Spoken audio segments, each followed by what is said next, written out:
In Scotland, we have our lochs, both fresh and salty. But we have something else too. Along our coasts, these lochs sometimes have another name. We call them firths.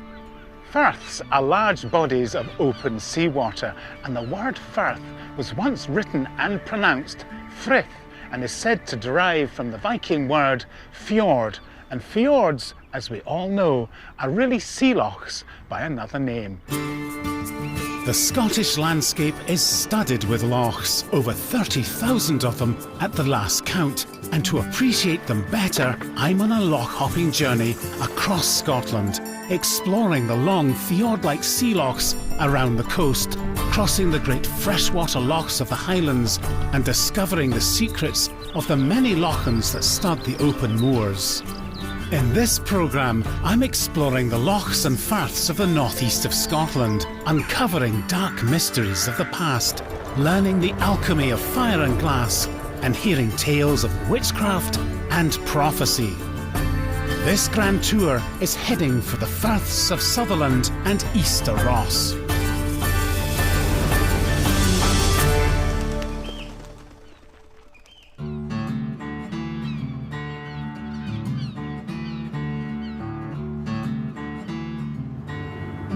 My mystical journey starts on the enchanted waters of Lochs, makes its way east along the Cromarty Firth, then continues north to the regal town of Tain and around the Dornoch Firth to a ferry bridge. This is Lochs. On a dull day, it has to be said. It's a modest-sized body of water, which is lucky because I've only got a modest-sized boat. But for such a small loch, it has a mystical association far greater than its mere size would suggest. In the folklore of the Highlands, Lochs is forever bound up with the mysterious figure of Coinach Oer, otherwise known as the Bran Seer, whose visions of the future rivaled those of Nostradamus for their accuracy. According to legend, the seer was born in the 17th century and worked for much of his life on the Bran estate surrounding this loch, which is why he's known today as the Bran Seer. And it's said that he could see into the future by peering through a hole in an enchanted stone, rather like this one. Oh dear, I think it's going to rain. Sadly, in soggy Scotland, you don't need to have second sight to make an accurate prediction of rain. In an attempt to learn about the man who foresaw more than just the weather, I meet local musician Lauren McCall on the banks of the loch. So you've known the story of Coinach Oer, the Bran Seer, for a long time. I grew up hearing about his prophecies from family, from friends, and even at school we learnt about him. What was it about his life that attracted you?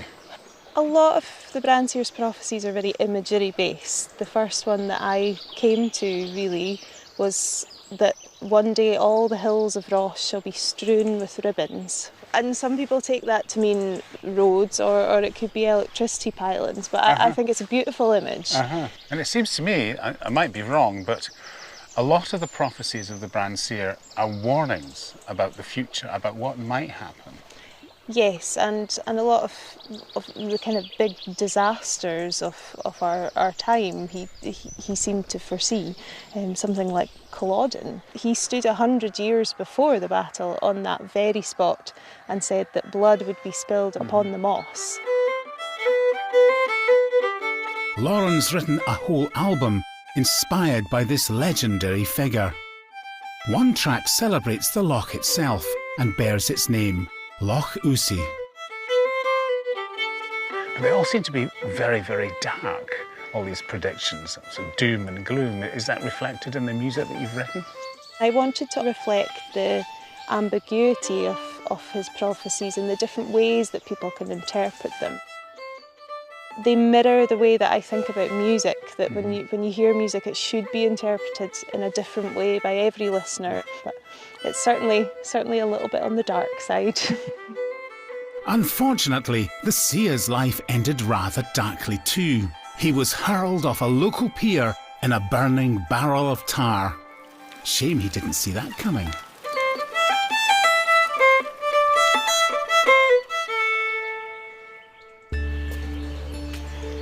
From dark water and dark tales, I move on, seeking out water with a positive and healing nature. Just 2 kilometres away, I come to the Victorian spa town of Strathpeffer. One visitor who graced the town with his presence in 1903 was a gentleman called Alistair Crowley. Now today, his name is intimately connected with the dark forces of the occult. Indeed, such was his reputation that he was once known as the wickedest man in the world. Crowley was a complicated soul. He was born in 1875 to Christian fundamentalists. Privately educated and a graduate of Cambridge University, he was also an avid mountaineer and in 1902 climbed higher than anyone else had on K2, the world's second highest mountain. As well as scaling physical heights, Alistair reached new spiritual and sexual highs through his belief in the occult. Now, his occult spirit guides led him to believe that physical pleasure and sexual fulfillment were one of the prime purposes of life. Perhaps understandably, this upset some folk. So what was a man associated with Satanism and sexual depravity doing in Deuce Strathpeffer?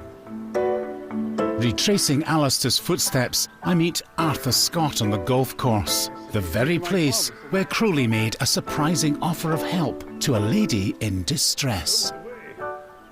What was Alistair Crowley's connection with Strathpeffer? What was he doing here? Well, he stayed locally down at Foyers.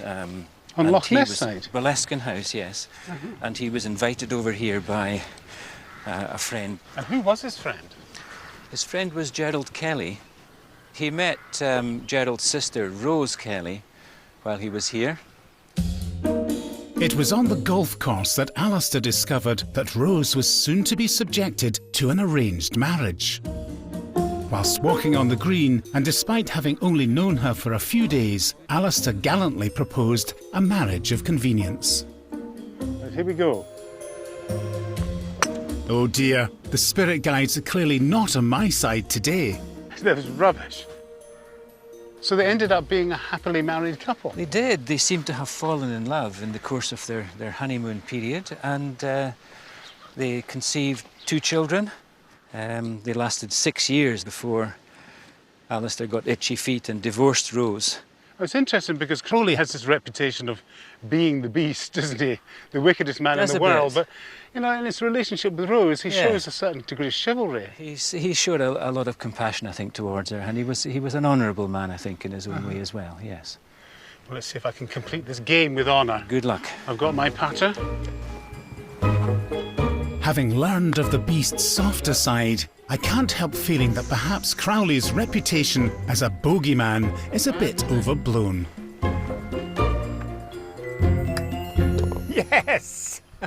Well done. Finally.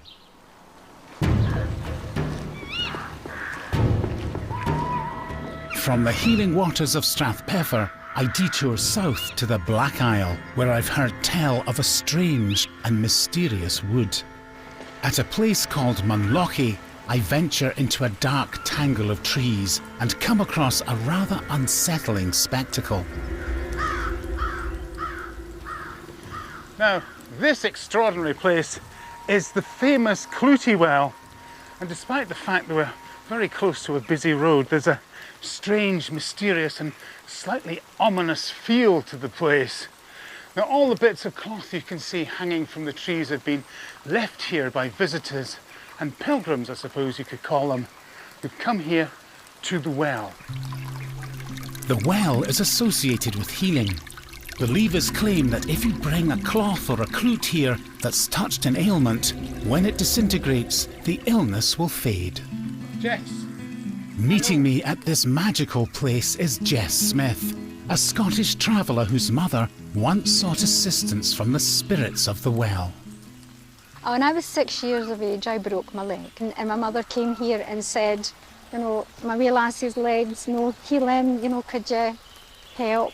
And she had a wee ribbon of black watch tartan, and she brought it here when there was hardly any clothes here, and she tied it to somewhere, and it might just still be here. Jess's leg did heal, although she thinks it was more likely down to conventional medicine and exercise. But I'm intrigued to hear about a now vanished way of life. Jess gives me an insight into what it was like growing up in a travelling community steeped in traditional beliefs. We lived in a bus. You lived in a bus? Yeah, 7, 8 girls and my parents. That's brilliant. Yeah, and this is the wee 4D van that my father had for making his living. He would go around doing his rabbits and moles. Look at that's great. Yeah, that's my father.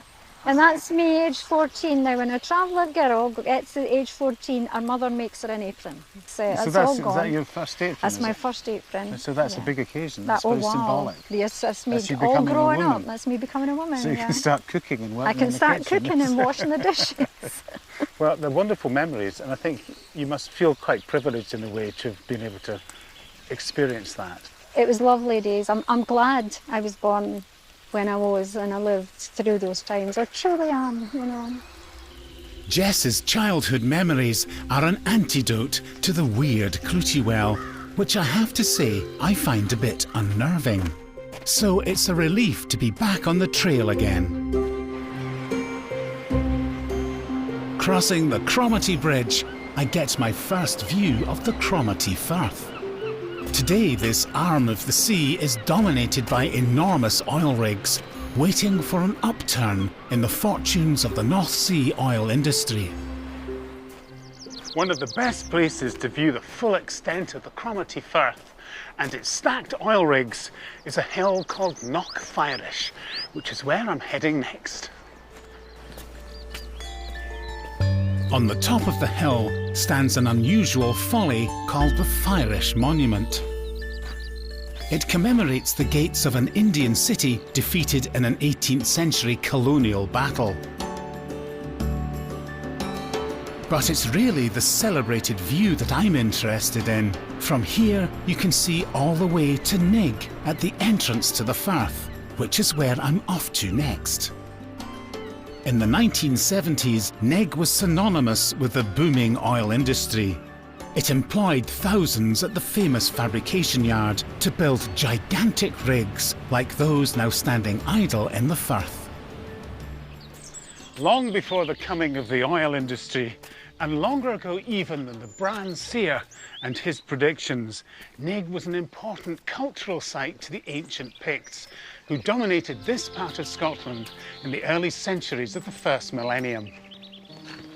Hello, Paul. Hi, Robert. At the old Nice kirk, to see you. Robert Mackenzie introduces me to an outstanding Pictish monument that demonstrates the incredible skill of this early culture.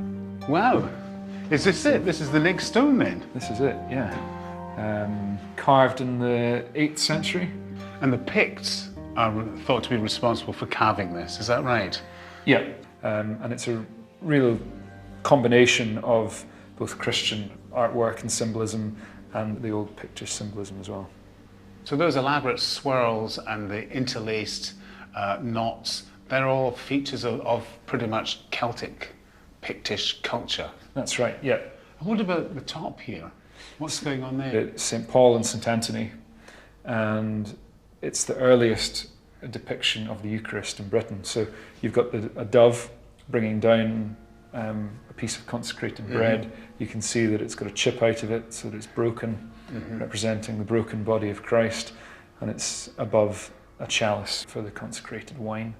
And it's amazing to think that Pictish culture was largely an illiterate culture. That's right, yeah. So this is, I suppose, this speaks the volumes that their volumes couldn't speak because they didn't write. Yeah, it's really quite extraordinary. Yeah. And it probably is one of the most outstanding work of European Christian art that there is, really. It's amazing to think that this stone has been at Nig for 13 centuries, and I feel privileged to have seen it.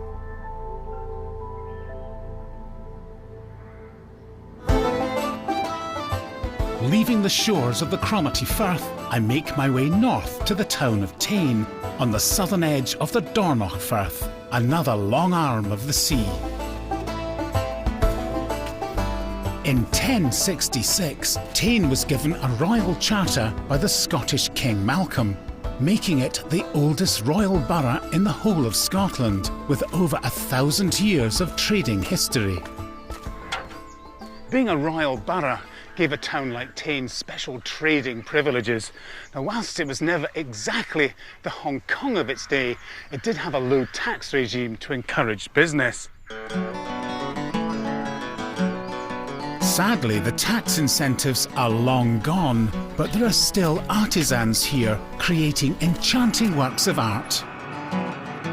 Brodie. Like medieval apprentices before him, Brodie Nairn has spent years studying the art of using human breath to form molten silica. And I'm really excited to try glass blowing myself. I thought we'd make a little droplet vase today. Well, I'm ready, Brodie. What's Okay. the first step? So this little piece here Yeah. is the colour on the end of the blowing iron. Now this isn't enough glass here to make our little vase, so I'm going to go back into the furnace. I'm going to cover the whole lot in clear glass, and with your help, we're going to block into a nice round shape. Okay? Slightly nervous here with anticipation. I got some nice Oh, glass that for looks you here, hot, Paul. Brodie. That's very hot. It's 1,120 degrees hot. That's it. At this temperature, the silica, which in its pure form is sand, and the metal oxides that create the colour become malleable and can be shaped with the same traditional tools that have been used for centuries. And then nice and gently, just turning all by yourself. That's good. Stop there. Let's do a little blow now. Get comfortable. Now, when you're ready, and blowing now. It's nice and steady. That's brilliant. Keep going. Keep going. And stopping. Well done. Wow.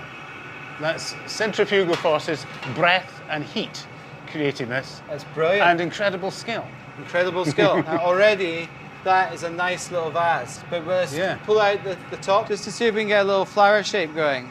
Pick up these tweezers. Yeah. Here we go. Pulling it out, nice and gentle, pull it out. We usually think of glass as an industrial material, but it's also found in nature, when volcanoes spew molten rock or when meteorites impact the Earth. So it's entirely appropriate that this vase is inspired by nature. Beautiful. And what do you think? Well, look at that. For a first droplet vase, I'd say that's pretty spectacular. Marks out of 10. 10 out of 10, no doubt. Absolutely fantastic. Right, what's for effort? Persistence. And hot breath. Hot breath, well thank you very much. Not many people have said that to me before. Usually they call me a windbag, but there you go. I'm pleased that I now know what to give my other half for Christmas. And I leave Tain with my vase and follow the road along the southern shore of the Dornoch Firth.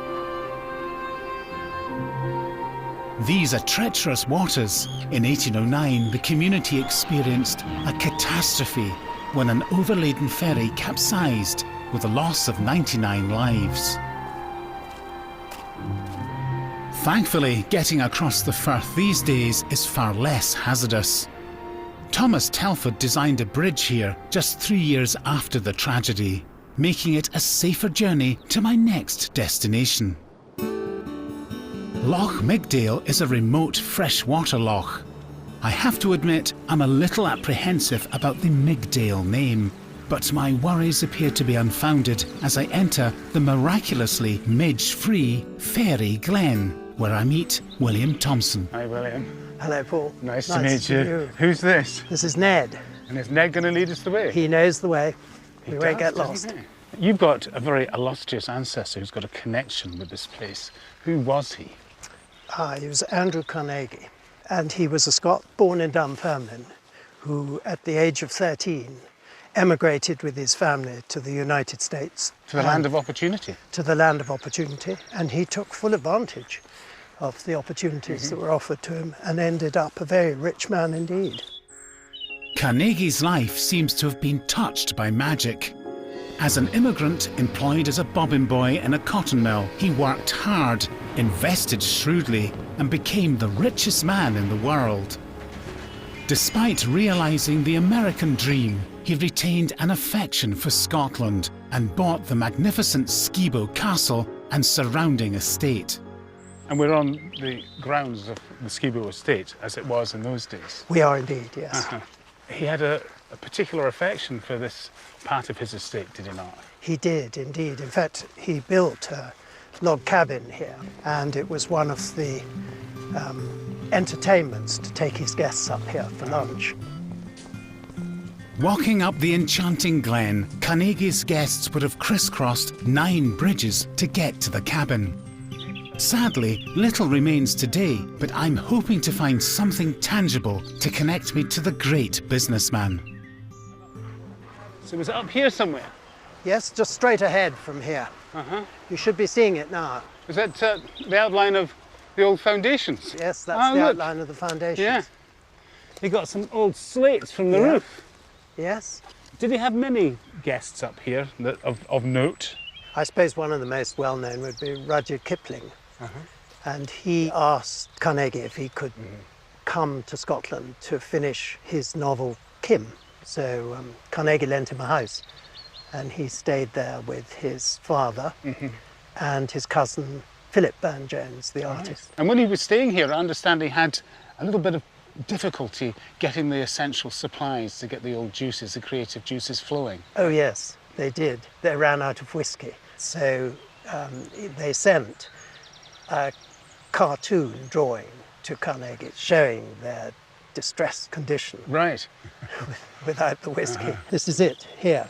And the glasses are empty, and as you can see, they're suffering from lack of whiskey. Oh, as it looks like. The fire. Yes, withdrawal symptoms are setting Definitely. in. So was this well received, this Yes. emergency call? Well, it went to Skibo, and Carnegie was very amused by it, and dispatched from the case of whiskey from the Skibo cellars. The whole case? Well, it wouldn't be worth sending just a bottle. Of course not. So a case was sent across, and he got in return another drawing, Right. which, again, magically This is was a here. receipt for... This was a receipt for it, yes. And this one shows look at that. that they've quite obviously drunk quite a lot by now. He's put his foot through a picture.